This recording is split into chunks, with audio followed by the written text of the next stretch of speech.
SLY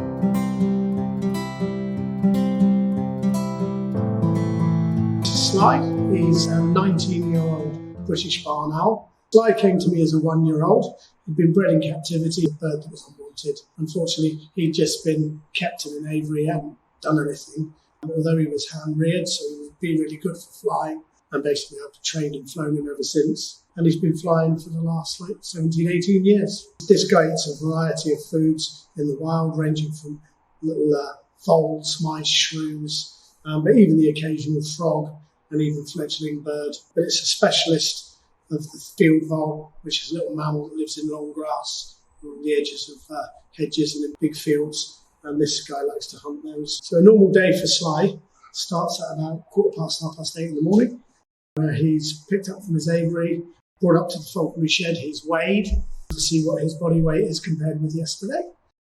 And then once we establish his body weight, then work out how much food he needs to have to keep him healthy, etc.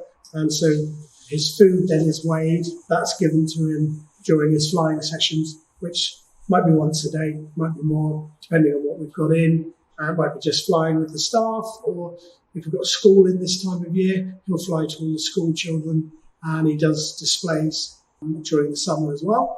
And then once he's had all his food and done his exercise, then he goes back to chill and do what barn owls do best, which is sit around and doze and do as little as possible. The aviary obviously has to be cleaned daily, any old bits of food taken out, bath cleaned out. Barn owls are found all over the UK, but particularly their favourite habitat is going to be sort of marshland or grassy fields, farmland, that sort of area. They're not a woodland bird.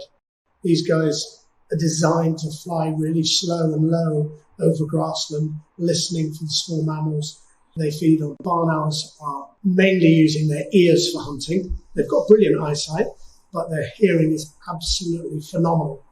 These guys can be flying a metre or more above the ground and be hearing the heartbeat of rodents in the grass below. And it's really important for this guy because he's got to crash through grass and catch small mammals with pinpoint accuracy that he's never seen with his eyes. So it's really important. So that's why they have this heart-shaped face.